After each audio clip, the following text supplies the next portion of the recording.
esse ministério que me consagrou a missionário. Foi aqui nessa casa que eu conheci, depois de Jesus, a minha pedra mais preciosa, que é a minha esposa, que deu uma palavra aqui essa noite, e que nós estamos aí no dia 6 de janeiro completando 20 anos de casamento. Estamos melhor do que a média, né? Glória a Deus. E nós damos glórias porque a gente sabe o quão difícil foram esses 20 anos. Não foram simples. Começou difícil e Deus foi dando graça e Deus foi nos levantando. Nós já tivemos episódios difíceis, de faltar gás, de pedir a Deus para mandar o suprimento e Deus mandar, de faltar dinheiro para completar todas as contas, e Deus nunca deixou de estender a sua mão. Hoje nós temos vivido um milagre a cada dia, porque nós vivenciamos essas experiências no decorrer dos anos. Eu não vou me demorar para fazer nenhum tipo de introdução, porque as horas já são passadas. Eu quero convidar os irmãos para abrirem as vossas Bíblias em Números, capítulo de número 22 e no versículo 28. Essa mensagem eu a recebi de Deus para essa noite na terça-feira pela manhã, quando eu fui dobrar o meu joelho, pastor Edson, para orar a Deus, como sempre faço, porque estava programado para vir ao culto de terça-feira aqui, né? E eu aprendi desde sempre que culto não é lugar de expectativa de receber nada. Culto é lugar de entregar. E como é lugar de entregar, a gente desce antes de vir ao culto, porque eu não posso vir aqui me apresentar na presença de Deus e entregar fogo estranho, como fez Nadab e Abiú. Eu preciso descer para entregar o melhor culto a Deus que eu consigo entregar. E quando eu fui me ajoelhar na terça de manhã para orar, essa mensagem desceu como se fosse um fax. Eu abri a Bíblia, li o texto e Deus me entregou a mensagem. Eu ri demais, eu e o Espírito Santo estamos ali rindo. Não terminei a oração, porque foi uma maneira extraordinária que Deus entregou isso aqui. Agora, foi um angu de caroço durante essa semana mastigado. Não foi brincadeira. Então, eu vou entregar aqui, essa noite, uma palavra de Deus, que o angu já está mastigadinho, está amassadinho. É só botar carne moída em cima, ou se você preferir um figuinho, ou um miúdo de porco, e degustar, né? Números, capítulo 22, versículo 28,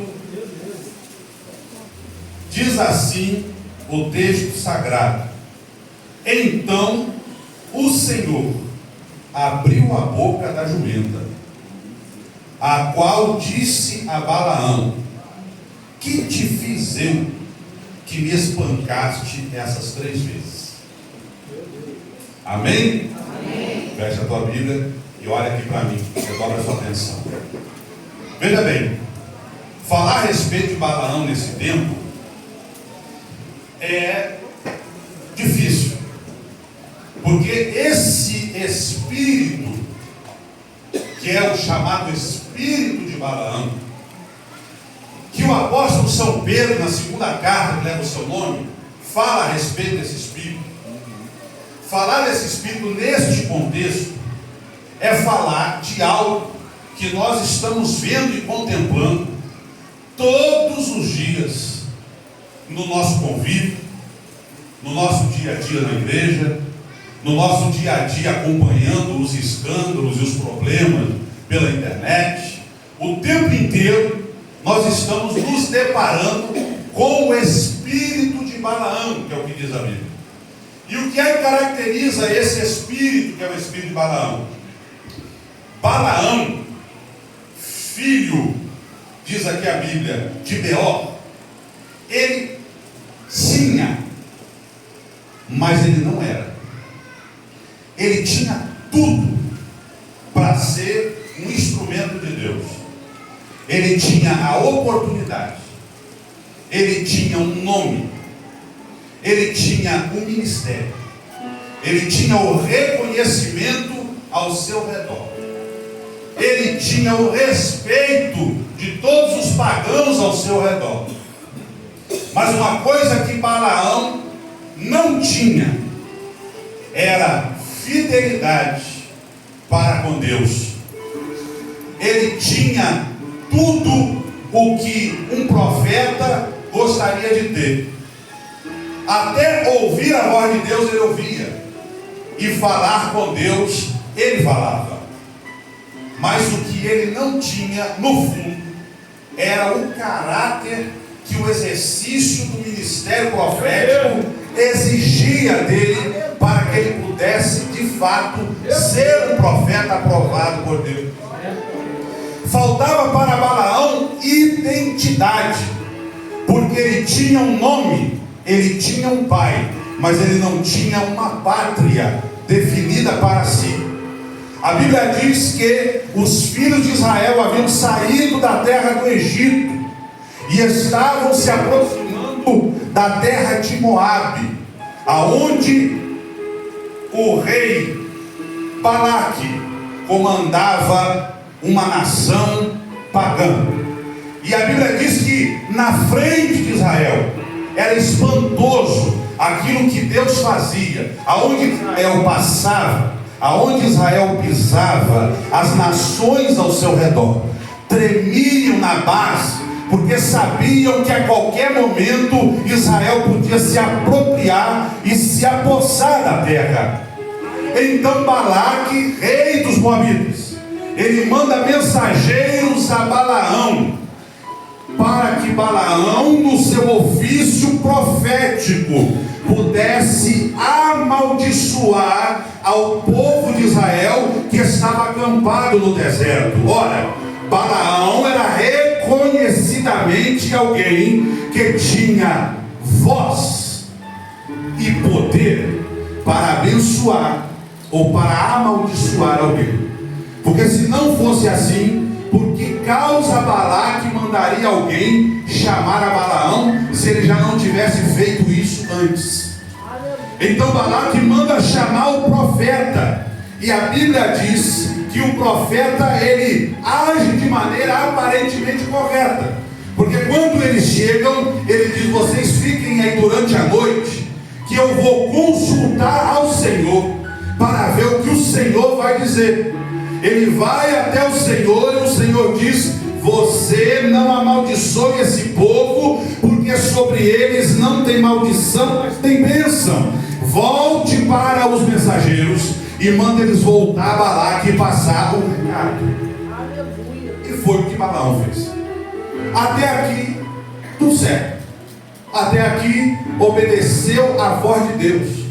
Até aqui, estava tudo nos seus devidos lugares. Só que Balaque, insistindo com Balaão, ele manda uma segunda comitiva e diz para a segunda comitiva assim: vocês vão dizer a ele que tudo o que ele não tem, eu vou dar a ele. Tudo o que os olhos dele desejar, eu vou conceder a ele. Toda a riqueza que ele não tem, eu vou conceder a ele. Basta apenas que ele obedeça a minha voz e amaldiçoe esse povo que está me colocando em perigo. O que é que faz alguém que recebe uma negativa insistir a respeito de alguma coisa? Isso me lembra um pouquinho o diálogo de Deus com Caim, um pouco antes de Caim matar Abel. Abel tinha oferecido sacrifício, Caim também ofereceu. Abel ofereceu das primícias, Caim ofereceu do resto de uns tempos. Deus atentou para o sacrifício de Abel, mas não atentou para o sacrifício de Caim. Então o coração de Caim se enfureceu, e Deus aparece a Caim e diz a Caim: por que o teu semblante mudou? O pecado está à porta, cumpre a ti dominá-lo. E o diabo, ele não é diabo porque por acaso. Ele é velho, e ele é experiente, e ele é insistente, e ele vai esperando a oportunidade para semear no teu coração as coisas que podem te desviar do centro do propósito de Deus. Mais uma vez, Balaão recebe a visita. Mais uma vez ele vai consultar a Deus. E aí acontece um fenômeno extraordinário. Porque Deus, recebendo o segundo sacrifício, Deus me parece que olha para Balaão como se perguntasse: por que tu está vindo aqui perguntar a mesma coisa se você já recebeu ordem para não fazer assim? E aí o que Deus faz? Deus diz assim: agora você então, já que teu coração está inclinado a essas coisas, então agora você levanta e você vai com eles para poder cumprir o objetivo que está no teu coração. E aí Deus coloca para Balaão uma armadilha no meio do caminho, porque é assim que Deus faz quando a gente não anda na obediência à primeira palavra que Deus dá para as nossas vidas. Deus coloca armadilha no caminho para que nós, em andando pelo caminho aonde Ele não mandou que nós andássemos, tenhamos uma lição importante lá na frente. E Balaão, que aparentemente não iria se corromper, demonstra que na verdade o seu coração tinha preço. A gente anda a vida inteira na presença de Deus. A gente anda o ano inteiro buscando em Deus, fazendo campanha atrás de campanha, correndo atrás de receber aquilo que os nossos corações esperam e almejam. E enquanto isso, Deus está medindo o nosso coração, está medindo as nossas intenções, para saber se nós não somos como os da igreja de Sardes em Apocalipse capítulo 3, que tem nome de que vive, mas está morto.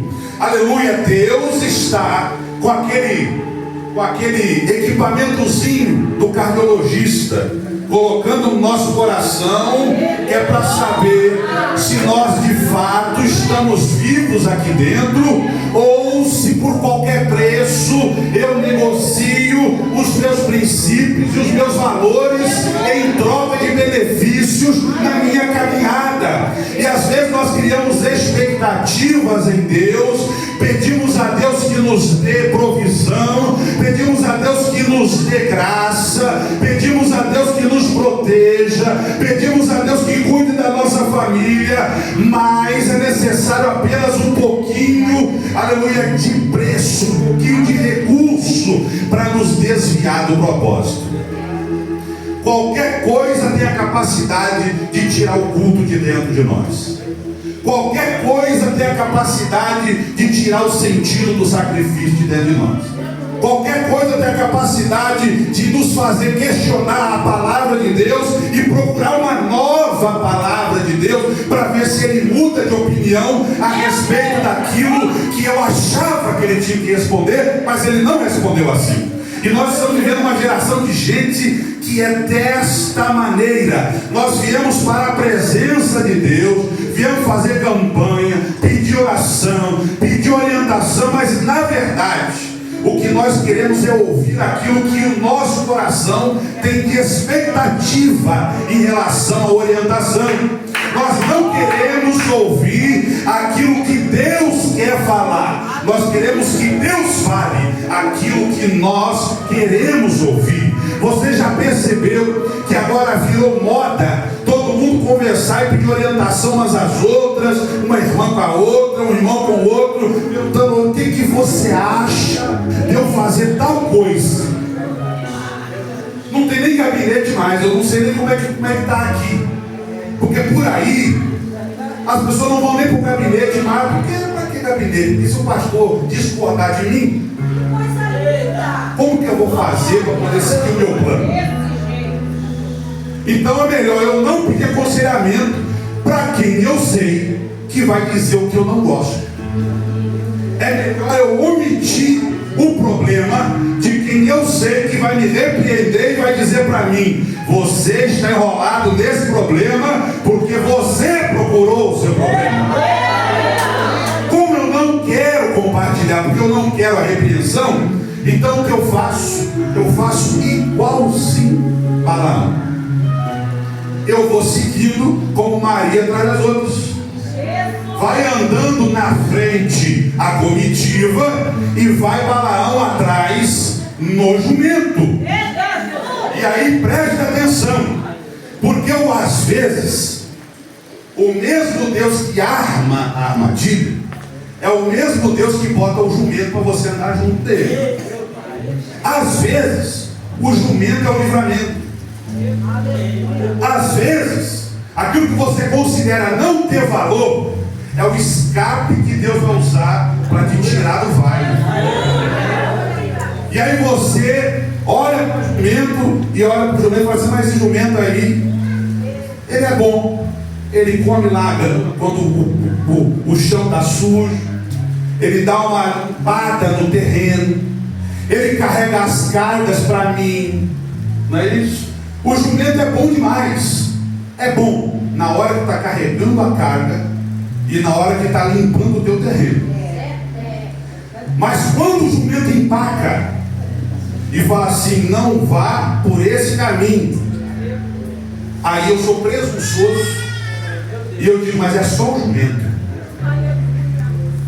Se eu ouvisse de Deus, ok, mas é só o jumento, e só o jumento não vou dar ouvido e não vou dar o devido valor. E aí vem aqui o jumentinho aqui, sobe aqui o jumento e fala: bota em ordem, cuidado com o teu coração, toma aconselhamento do jeito certo. E você está dizendo assim: mas é só um jumento, isso aí vai passar, vai só carregar minha carga. E Deus vai colocando um jumentinho do nosso lado. E aí, desculpa, estou fazendo uma metáfora, não se sintam chamados de jumentos, ok? Mas preste atenção, agora virou moda. Eu sou profeta, eu sou servo de Deus, eu sei o que Deus quer para a minha vida. Deus falou comigo assim. Agora, isso aí, a maior justificativa que tem nesse tempo é essa: alguém vai te aconselhar, o jumentinho chega perto de você e fala assim: não vai por esse caminho aí não, que aí tem um anjo com a espada desembanhada, vai dar problema. E aí você olha para o jumento, é só um jumento. Para que eu vou ouvir o jumento? Não, Deus falou comigo. Deus falou. Não, Deus me disse, pastor Miriam, que é para eu ir por esse caminho. Deus falou comigo. Quem é você para poder dizer para mim que o caminho está errado? Ei, pastor Edson, não sou servo para carregar minha carga, para limpar minha sujeira. Eita! Mas na hora que eu tenho que pedir aconselhamento sobre aquele varão que tem jeito de Balaão, cara de Balaão, pinta de Balaão, não serve, porque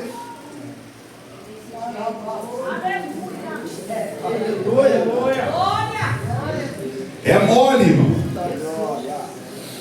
Nós precisamos ouvir mais os jumentos que Deus está colocando no nosso caminho. Nós precisamos dar valor a quem carrega a carga com a gente todo dia.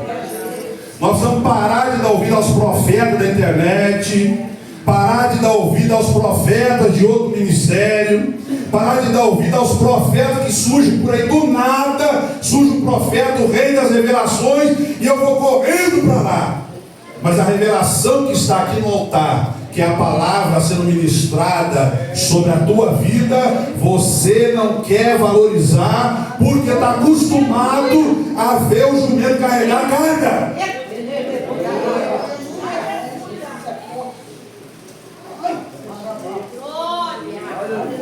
E mesmo o jumento avisando, uma vez, duas vezes, três vezes, a gente, no final, a gente ainda pega o rei e está nas costas do jumento. A gente pega a faca enfia nas costas do jumento.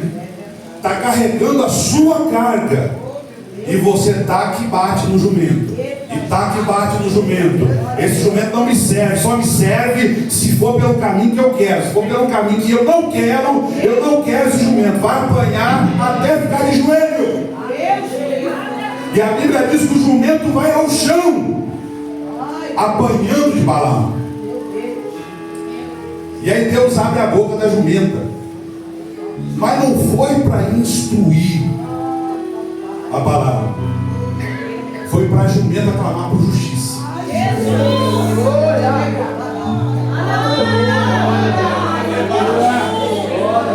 Está tudo errado. E aí sabe o que acontece? A jumenta clama por justiça. E quando o jumento clama por justiça, Deus começa a abrir os teus olhos. E aí você começa a ver o que a jumenta viu antes de você.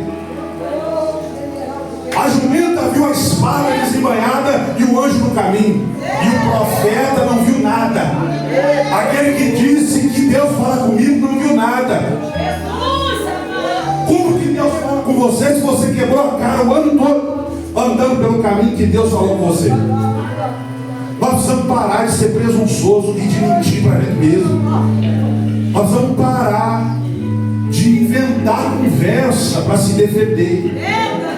Nós precisamos viver em sinceridade diante de Deus e diante dos homens. Se Deus disse, Deus disse. Se Deus não falou, não falou. Se está escrito, está escrito. Se não está escrito, prevalece o que está escrito. Se eu não tenho visão suficiente para isso, então eu estou servindo ao Deus errado. Eu acho tão bonito quando Deus faz o que está fazendo nesse culto aqui. Vai direcionando, e vai falando de mão, e vai falando de submissão, e vai falando de autoridade.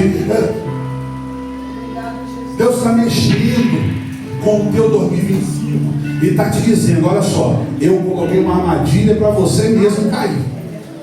Deus colocou a armadilha, não foi o diabo.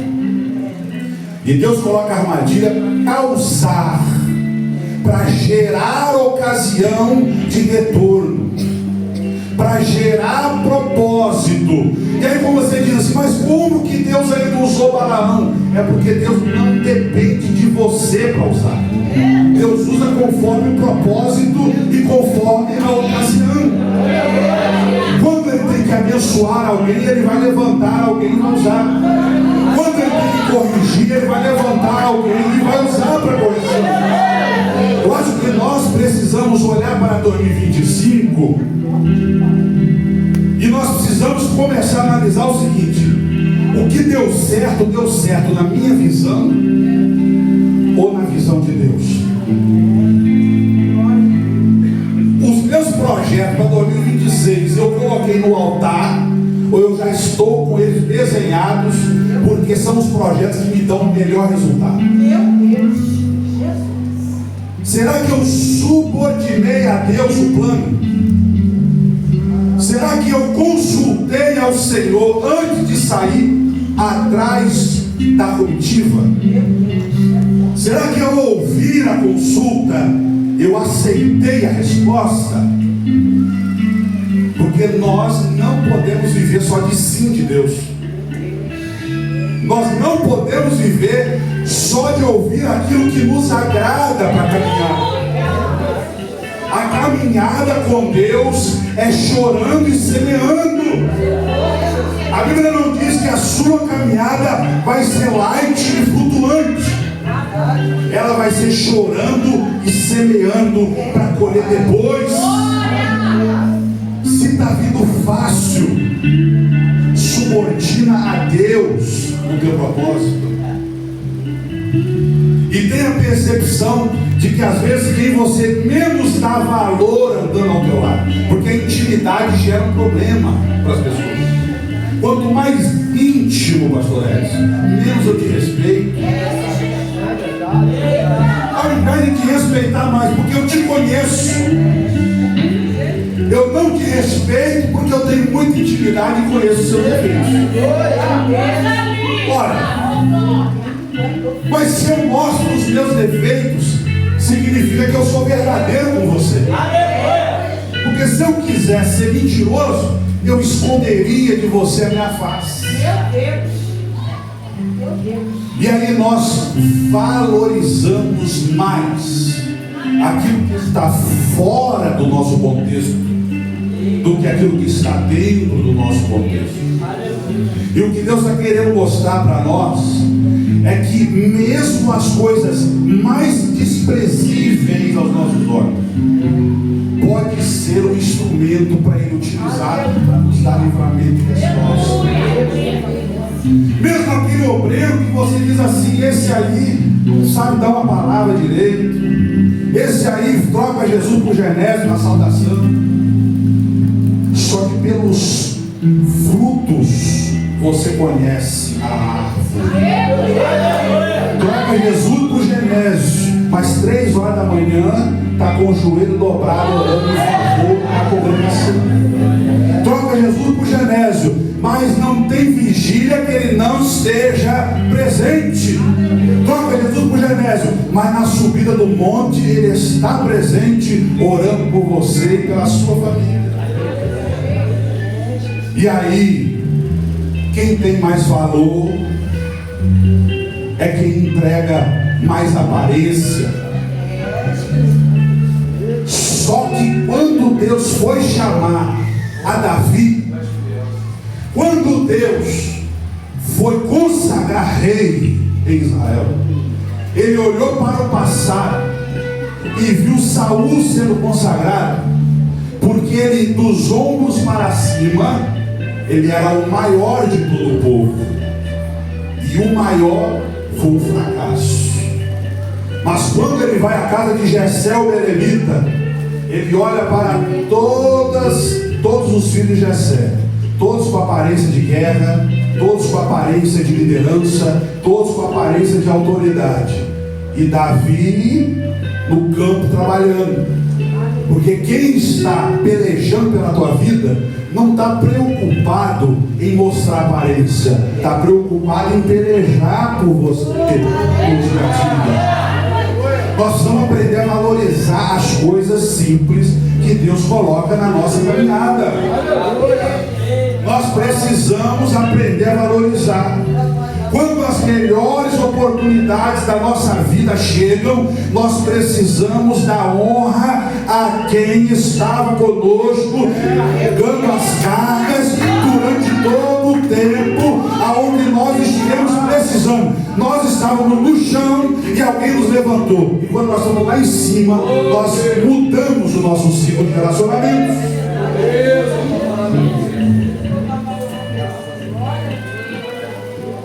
Há uma palavra de Deus na boca da jumenta, e nós precisamos aprender a ouvir e a perceber os sinais. Sabe o que mais me chama a atenção, além disso tudo, é que a jumenta apanhou, e ela podia ter ficado quieta, pastores.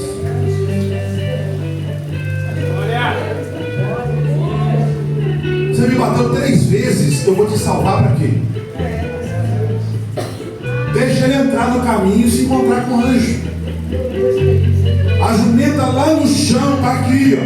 Não sou eu que estou falando, está aqui, ó. Olhe bem, e vendo a jumenta, o anjo deitou-se debaixo de Balaão. Ela ainda teve a disposição de ficar embaixo, para que na hora que fosse a hora dela, ela ia levantar com o Balaão no lombo ainda, apanhando, ia levantar com o Balaão nas costas. Porque também essa é a sina do ministério. O ministério não é reconhecimento. Se alguém quer reconhecimento ministerial, está no negócio errado. Reconhecimento é para quem está trabalhando, é empresário, que está plantando hoje para ter uma empresa maior amanhã, está tudo certo. Aqui o maior é o menor.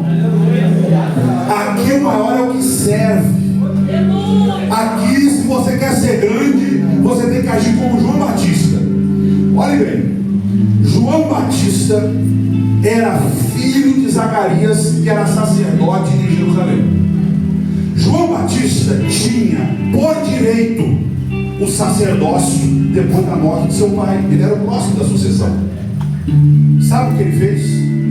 Ele foi para o deserto esperar o tempo do Filho do Homem se revelar.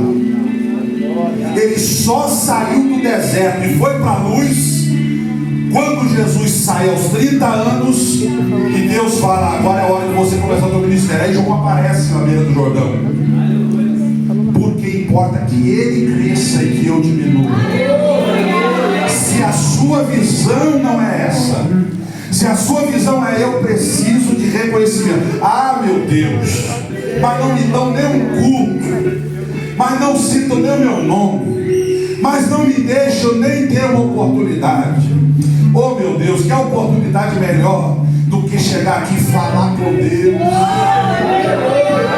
Que oportunidade melhor do que no meio de 8 bilhões de pessoas nessa terra, você ter o seu nome escrito no livro da vida, e Jesus olhar para você e te chamar pelo teu nome e dizer: você é meu. Aliás, eu vou dizer porque Deus está mandando. Talvez, se a gente colocasse uma cortina no altar, como era no antigo véu, e fechasse as cortinas e dissesse assim: o sacerdote ficar atrás da cortina e não na frente da cortina, talvez a gente que não quisesse ser. Se fechar a cortina, quem é que quer entrar no Santo dos Santos? Pergunta se alguém queria o lugar de Arão no sacerdócio. Todo mundo queria o lugar de Moisés, porque Moisés estava na frente do povo, Moisés estava na frente da batalha, Moisés carregava o povo, Moisés conduzia o povo. Mas quem é que queria estar no lugar de Arão para poder ministrar o Senhor no Santo dos Santos, correr de vida? Toda vez que entrava para prestar culto, ele tinha que entrar com fogo, aleluia, do altar, acender o fogo, baixar a cabeça e interceder pelo pecado do povo. Ninguém reconhecia Arão. Pode olhar para as escrituras que Arão foi um personagem secundário em Israel. Mas todo mundo quer o lugar de Moisés. Só que Moisés só tem um. O resto ou é Arão ou é levita. E a gente fica querendo glória, a gente fica querendo o prêmio. E quando a gente vai lá para 2 Pedro, Pedro fala assim, que o coração dessas pessoas é cheio de pecado, de adultérios, cheio de prostituição, e que eles se vendem pelo prêmio de Balaão. Quem der mais leva. Ó, vem pra cá, que aqui você tem oportunidade. Se der mais, leva.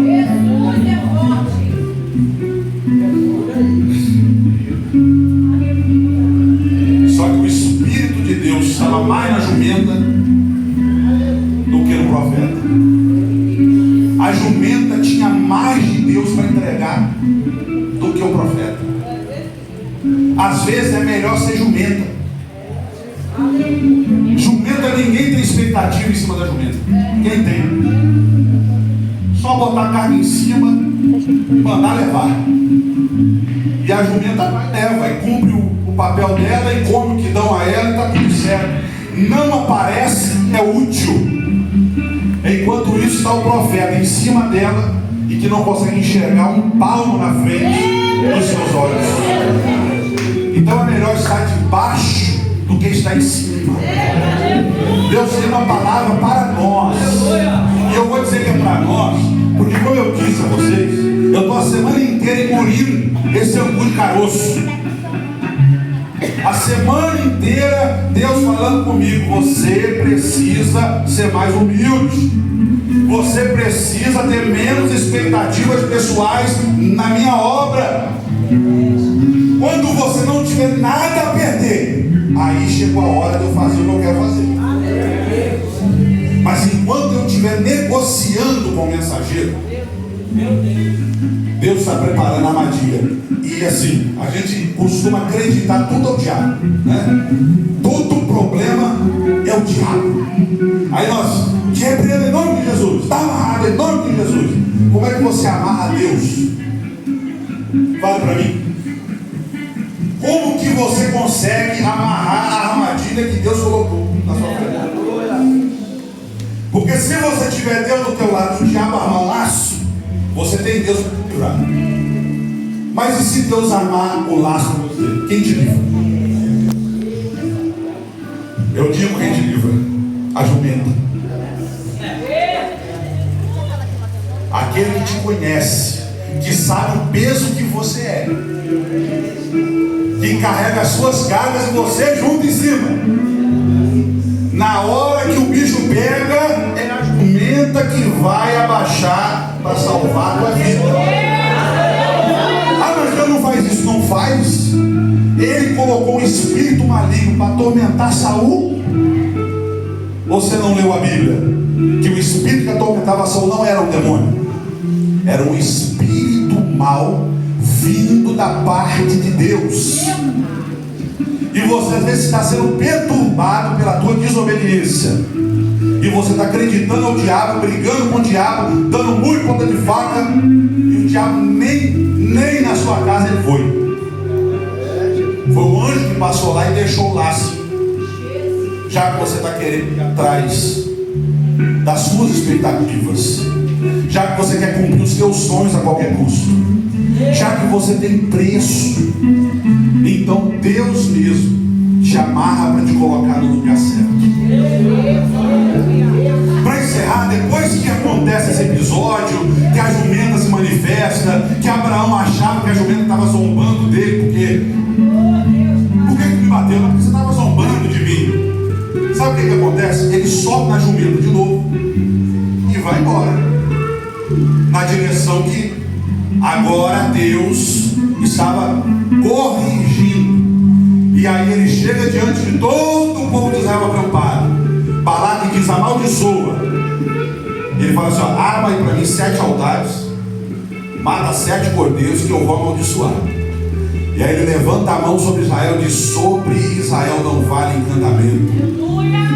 Ao invés de amaldiçoar, ele abençoa. Porque depois que a gente aprende a lição, as coisas mudam. Mas o mais importante é que, mesmo as coisas mudando, nós precisamos entender e mudar junto com o contexto.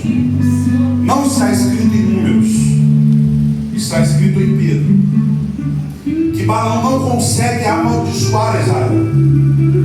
Mas como ele não teve satisfação pessoal naquele processo, ele resolve o seguinte: já que eu não posso amaldiçoar, então eu vou ensinar você a derrubar eles. Nós precisamos tomar cuidado com as nossas insatisfações pessoais, porque às vezes nós estamos lutando contra Deus e contra quem é de Deus, em troca de uma coisa que eu acho que veio de Deus. Alguém me deu uma bênção, e aí eu começo a lutar contra Deus para poder manter aquela bênção. Cuidado. Há um mistério nesse negócio de jumenta, de recompensa e de visão de Deus. Nós precisamos valorizar quem está conosco todo dia. Que 2026 na sua vida seja um 2026 de valorização de quem está te acompanhando. Porque quando você honra quem está contigo, Deus te honra. Não é assim? Não é eu planto para colher? Alguém já colheu alguma coisa que não plantou? Já plantou tomate, colheu melancia alguma vez? Só se você comprou a semente errada. Mas se plantou a semente certa, vai plantar tomate e vai colher tomate. E o mistério da colheita, ele é forte, porque você planta uma semente e colhe um pé de tomate. Você planta uma semente e colhe um pé de espigas. Nós precisamos semear na vida estéril das jumentas que Deus coloca na nossa vida para nos ajudarem a carregar a nossa carga. Não tem aparência, não tem honra, mas tem visão de Deus. E nós precisamos ter visão também para perceber essas coisas. Se coloque sobre os seus pés. Eu quero orar por você, para que Deus possa te dar visão. Visão de Deus. Eu acho que para nós que estamos no ministério, que estamos na responsabilidade de transmitirmos aquilo que Deus coloca na nossa vida para as pessoas, a gente precisa saber a nossa posição também, né? Nós precisamos exigir menos e carregar mais. E para quem está sendo carregado, em vez de dar chicotada, dê carinho, para que quem está carregando você nas costas continue satisfeito de estar carregando você nas costas.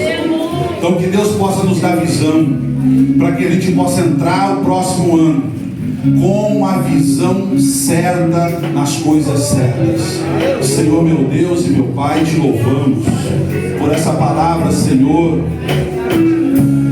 ó Deus, por essa palavra de ensinamento do Senhor para nós. Ó Deus eterno, nós precisamos aproveitar mais as oportunidades, ó Deus, de valorizar, ó Deus eterno, aqueles que têm carregado os nossos fardos junto conosco.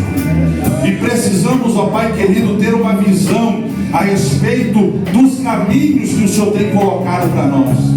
Ó Deus, eu peço ao Senhor que o teu povo receba em abundância o dom de discernimento de espíritos, para que, ó Deus, eles não sejam enganados por qualquer vento de doutrina, ó Deus, que se apresentar diante deles, mas que eles possam reconhecer claramente, ó Pai querido, os teus caminhos, os teus desígnios, os teus projetos, os teus propósitos, ó Pai querido, e com quem eles podem contar e com quem eles não podem contar.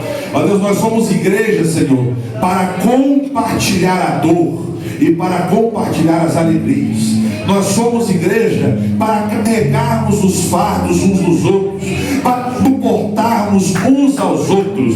E quando o fardo é pesado, ó Pai, a tua palavra diz: colocai sobre mim, sobre vós, o meu fardo que é leve e o meu jugo que é suave. Ó Deus, que nós possamos, ó Deus, ter visão do Senhor, como igreja, como crentes, como famílias, para que nós possamos ter um 2026 debaixo da orientação do Senhor, debaixo da glória do Senhor. E isso só vem, ó Deus, com uma igreja que tem visão do céu, ó Deus, e que tem percepção espiritual.